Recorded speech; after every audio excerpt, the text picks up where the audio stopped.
gain slowly and steadily for long periods of time, weeks and months, and then cut after when you decide that you're a fat slob and your future girlfriend would-be-to-be mistakes you for a hippopotamus by accident. Although maybe if she's into animalistic, weird, satanic shit, you're in. Hey folks, Dr. Mike here for Renaissance Periodization. Let's talk about gaining weight, because honestly, I checked out your profile. You look sort of skinny. No offense, but you could use a couple pounds. Wait, are you natural or are you enhanced? Because there are differences in how to approach weight gain. Let's talk about them. Oh, by the way, if you're new to the channel, I'm Dr. Mike Israetel. Someone made the egregious mistake of granting me a PhD in sport physiology. I'm a professor of exercise and sports science. I'm a competitive Brazilian Jiu-Jitsu grappler. I'm not very good at that. And I'm a competitive bodybuilder, and I'm definitely not very good at that. But I do have terrible jokes for you and maybe a little bit of knowledge. So let's continue. If you want to gain weight, you just eat more, right? Wrong, as Arnold would say. No. Well, sort of, but the story can get a little bit complicated based on if you are a natchy boy, if you are free of the terrible effects of drugs on our communities and our society, and if you are enhanced. That's always what I think of enhanced. It's not really sexy to put a needle of testosterone in your ass. That's what I call enhancement. I want a fucking robotic arm, goddammit. Then I'll call myself enhanced. But for now, we'll just call drug users enhanced too. Let's take a look at how weight gain is managed and approached both in natty folks and in enhanced folks. Natural weight gain, because dare I say almost all of you fine folks, fans of this channel, subscribers are probably natural and probably should be. Natties first. The scale can be very reliable for you. That's good news, because the scale tells you how much you weigh and you're trying to gain weight. And if you can use the scale to see how much, weight you've gained, that's awesome. You should aim to gain something between about 1/4 pound per week in scale weight, which is tough to see every week, but every month you gain about 1 pound, all the way up to about 1 pound per week in some cases. Now, there are going to be huge differences between individuals and huge differences between scenarios.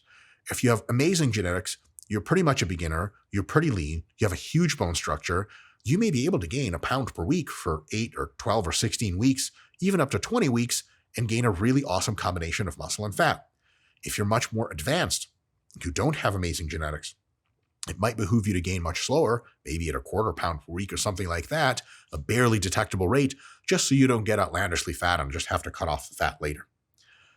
Huge differences, and there's tons of other videos in which we sort those differences. If you guys want to get a video on how much weight should I gain personally, please let us know in the comments, and maybe we'll do that also. Hey, Scott the video guy, do you want to send me a text right now reminding me to make the video of how much weight should I gain depending on my conditions? Be the first text he ever sent me. And you guys, I text him all the time. And the last. Text him dick pics, pictures of my dick outlined with my underwear, pictures of what he thinks isn't a dick, it's kind of blurry, and then he hits unblur and it's, still my dick. He never responds. So in any case, that should be the gain rate, and the duration should be something like 8 to 20 weeks in length. 8 weeks, because anything much less than that can be okay, but is often just not enough to see measurable gains in muscle that last over time. And a maximum of 20 weeks for one really simple reason. Most people outside of really new beginners can't maintain the requisite training intensity and volume continuously for more than 20 weeks without at least a few weeks of break of taking it ultra easy. And why would you gain weight if you can't train hard? Well, if you wanted to gain fat, you would gain weight without training hard. So that's a bad idea. 8 to 20 weeks is usually the right answer. Of course, that's just an average. Sometimes 6 is okay, and sometimes even 22 is okay. Now, you gain like that, and if you're natty, you stop gaining weight when you've gotten too fat for comfort. What body fat level should you stop gaining at? Scott, send me a second text. What body fat level should you stop gaining at? Thank you so much. I'll make that video as well in much more depth, but let me clear up a few things here. There is not a reliable top-end number that we know of yet. Well, I know of yet. Well, I know everything because I'm Dr. Mike on YouTube and I'm famous. God, don't anyone love me. We don't know exactly what the top end is of where your ratio of muscle gain to fat gain starts to get not so good when you get too fat. I'll say it another way. We at least know that well into the early 20s, or rather the low 20s in percent fat, it's still a really good P ratio, or a partitioning ratio of muscle gain to fat gain. So if you gain from being 12% fat to 15% fat, you can gain a similar amount of muscle and fat as if you gain from 20% to 23% fat. Similar, maybe not identical, but there's no reason to believe that as soon as you exceed 15% or 20%, all of a sudden everything is fat and everything goes to hell.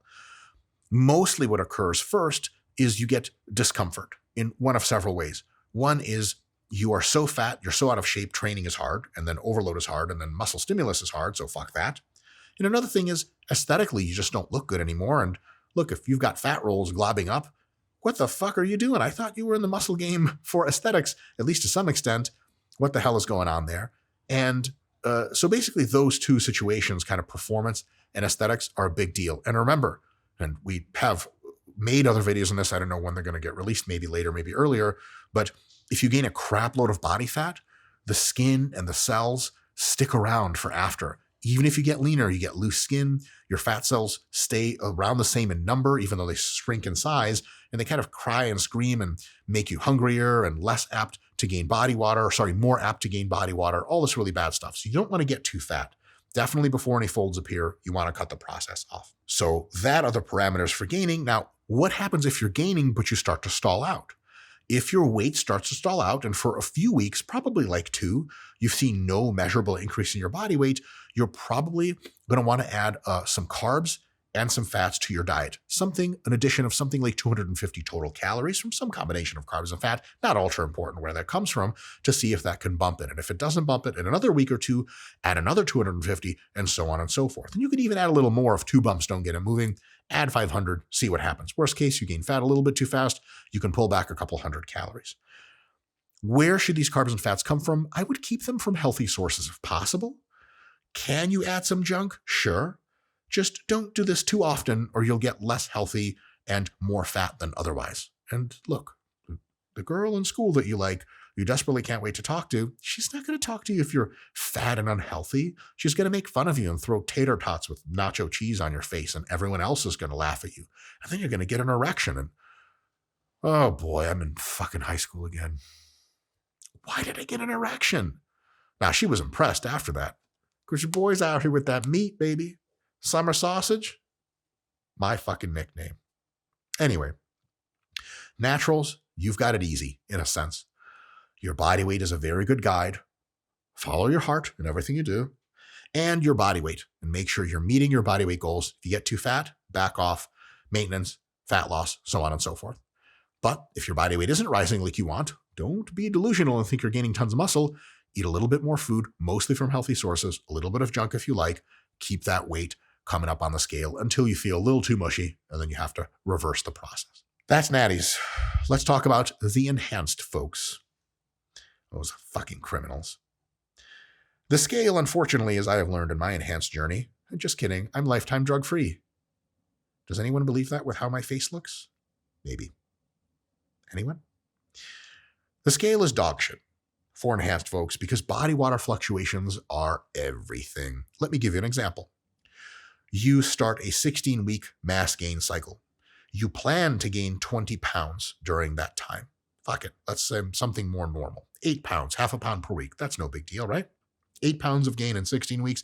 Sounds like a great plan. You start at 200 pounds. You started at TRT, testosterone replacement therapy dose. Let's call it super TRT, as Broderick Chavez of Team Evil GSP, highly recommended source for information, calls it.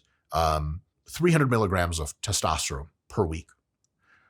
You go to 500 milligrams of testosterone, 500 milligrams on top of that. We're at a gram total of primobolan. And you add in, let's say, going from 2 IUs of growth hormone per day to 6 IUs of growth hormone per day. And of course, since you're on growth hormone, you're going to want maybe 10 to 20 IUs of Lantus slow-acting insulin per day. Over the course of just 2 or 3 weeks, just with that pretty gnarly but not exceptional use of compounds, the amount of body water the average person is going to gain, no tissue, just body water, exceeds 10 pounds. Almost guaranteed if you're remotely a responder to any of this shit. So in 2 weeks, you weigh 210 pounds. Are you 2 pounds ahead of your 8-pound goal 2 weeks into the diet of 16 weeks? What the fuck? After that, are you supposed to cut 2 pounds and then maintain for 16. What the fuck is going on? Well, the answer is you can't tell what's going on because you can never one-to-one attribute a certain amount of scale weight to some combination of drug-induced water weight gain or actual tissue gain. It's an intractable problem. You can't know where it's coming from. Thus, we take a look at the scale and we smash it with a hammer. You guys ever seen those commercials of like, I would say, genuinely highly obese women smashing scales with hammers? Girl, you didn't have to smash it with a hammer. You could have just stood on that shit. Don't get me canceled, please. It was just a joke. Don't do that to your scale. Your scale is a fine piece of engineering work and will come in handy in other regards. But if you're enhanced, at least religiously following your scale weight and manipulating your calories and macros to fit your scale weight is a very bad idea. So how the fuck are you supposed to know what to do with your food? And how do you know if you're gaining if your scale is no longer useful? Good question. One I have thought through and have an answer for. You want to aim to eat an amount of mostly healthy food, standard bodybuilding fare, chicken and rice and broccoli. That's how I got big. That's how The Rock got big. That's how everyone gets big. Nobody actually takes drugs. Eat your healthy foods with high protein and eat enough of them such that they keep you a tad bit more full on average than you would like to be. Just a little bit more full than you would like to be. That's another decent way to make sure you're a little bit hypercaloric. Your weight is going to do question mark things during that time, but at least you know you're pushing a decent amount of food in to supply the raw materials for that drug and training and nutrition and rest mediated anabolism. And because the drugs are big time, some shit's going to happen. You're going to gain a ton of size. Now, if you're getting a bit fat, a bit fast just by looking at yourself in the mirror, something that you should be doing at least 20 times every hour, if you're getting a little too fat, what you can do, and this really only works if you're on gear, and something else I learned from Broderick Chavez, is you just reduce the fats and maybe a little bit of the carbs, mostly just the fats in your diet for about a week or two. You take all of your cheat meals, of which you take maybe 2 or 3 per week on a nice mass gain, and you eliminate them for just about a few weeks. And once you do that, you're going to notice that the drive of the anabolics is so powerful. Now the food is much less, you're going to lean out and you're going to still continue to gain a little bit of muscle, but you're going to lose a ton of fat. And then you're going to get your good conditioning back. And once you're notably leaner and you're okay to go again, you ramp up your food again, but not to as high as it was before, because that clearly got your ass too fat too fast, but something intermediate to from where it is now to where it used to be, something in between. So if you were at 4,000 calories a day and you got a little too fat, a little too fast, and you eliminated some fats and some cheat meals, and that took you to 3,200 calories per day on average for the week, maybe aim to hit something like, 3,600 calories and see where that lands you. And you can always repeat the process. Get a little too fat, clean up your diet, drop the fats down a little bit. And by a little bit, I mean, take the fats down to 0.3 grams per pound per day. So if you're a 200-pound individual, take your fats down to 60 grams of fat per day on average. Take all of your cheat meals and, just tell your girlfriend you're not going out with her for the next few weeks because I got to how do you think I fucking keep this body for you, bitch? You think I'm going to be a fucking Superman for you without cutting my fucking fats out? No more cheat meals. She's like, I don't even know what's going on anymore, Connor. Ever since you started using steroids, and you're like, I don't even feel emotions. Yeah, steroids are really fun. Don't do any of that, but do that 3,600 kcal. And if you ever need to bring it down again, you get a little too fat, you can always pull back a little bit. Fats down to minimum levels, eliminate cheat meals, clean it up. A few weeks later, you're going to notice shit's kind of, fucking veins are popping. And then you'll go, okay, I'm ready to go and come back up slowly to a body fat level that's the top end of my acceptable range for that mass gaining phase. If, on the other hand, you are eating a certain amount of food, and let's say it's a little bit more food than you want to eat, you can't be guaranteed that you're hypercaloric, that you're eating more calories than your body needs and thus really adequately fueling anabolism. Why? Because your genetic responses to the intervention of the supplements can be different. Myself, I get a huge hunger response from being in anabolics. So when I'm on a ton of gear, I just want to eat the fucking world and eat my hand and eat my soul. No, don't worry, the drugs will eat my soul for me. But other people have an anorectic response to high doses of anabolics, such that when they're on a lot of gear, they don't really like to eat food.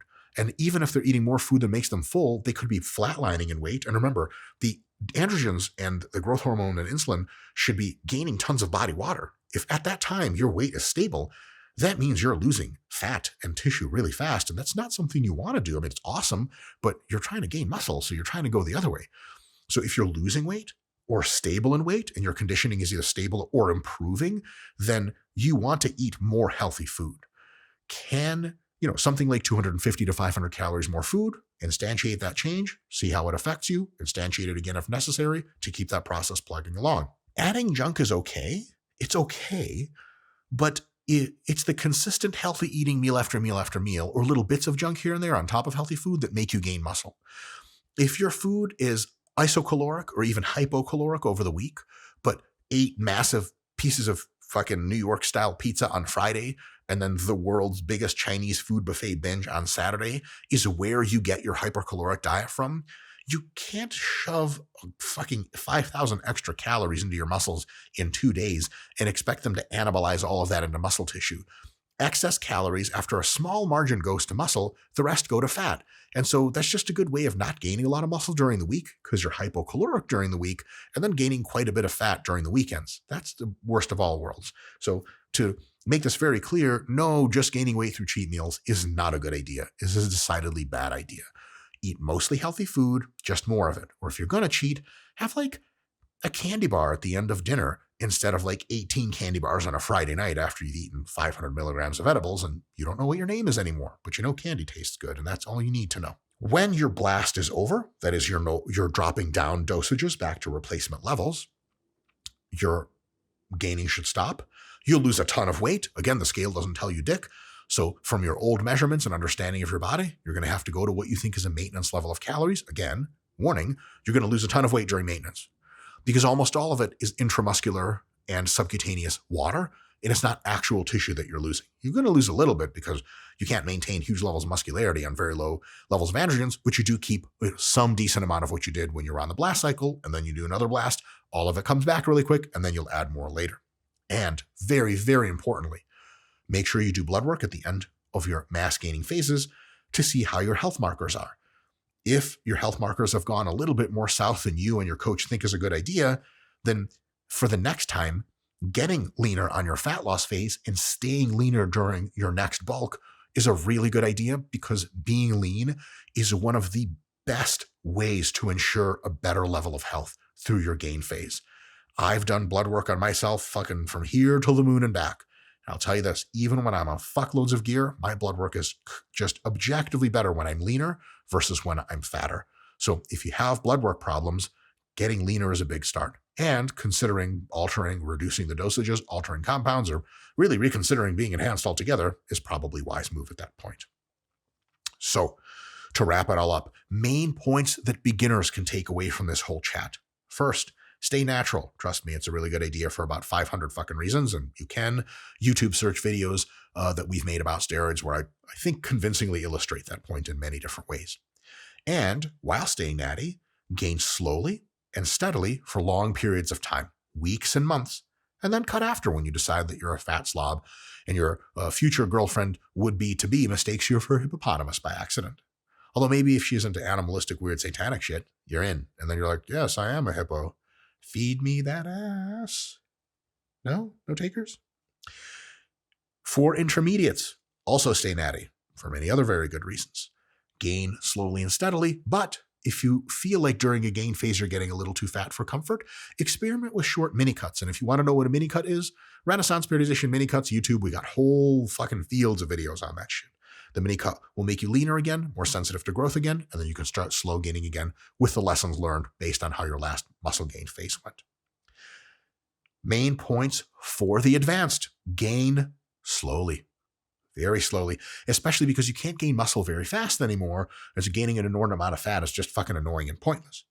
And if you're enhanced, and to me, advanced and enhanced are, you have to be advanced in order to earn the right to be enhanced. Or you're from the countries of Europe and I've got this festival coming up, so I'm taking like 600 milligrams of Anavar a day for like 3 years to get ready for Love Fest Berlin because like, look at my abs.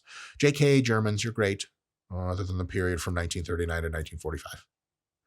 I'm kidding still, it's all good. If you are advanced and enhanced, don't look at the scale too much because it doesn't tell you a lot.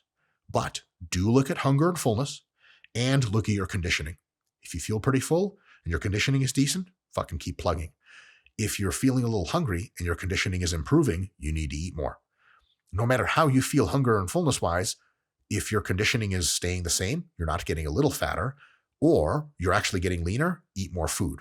If you're getting fat really fast, cut out a bunch of a bunch of fats, cut out some carbs, maybe a little, maybe not at all. Definitely clean up the diet. No more cheating for a few weeks. You're going to lean out again, and then don't gain as fast as you were before, something a little shy of that, and you'll have really good results. If you want to learn more about this and the intricacies of how to set up a muscle gaining diet, just get on the Google machine or the YouTube machine, same company, and just Google muscle gain dieting made simple. We have an 8-part, I believe, 8, 10, fuck if I know, a lot of video series. It's a playlist on YouTube on how to do every single part of setting up and altering and modifying and troubleshooting your muscle gain diet. And that's going to be sweet. And if you want to use the RP Diet Coach app to get you more jacked, and the RP Hypertrophy app, link in bio, link in description. I forgot where I was. I thought I was on Instagram, but I'm in real life. Again, I wish I could just teleport to Instagram so I could live with Larry Wheels. What? It's not like I check up on Larry's page every single hour that I'm awake. Larry, I love you. That was weird. These principles that are described in that series work just the same for both natties and juicies. Enjoy, have fun, be responsible, be smart, don't do anything stupid, don't die, don't kill anyone, and I'll see you next time.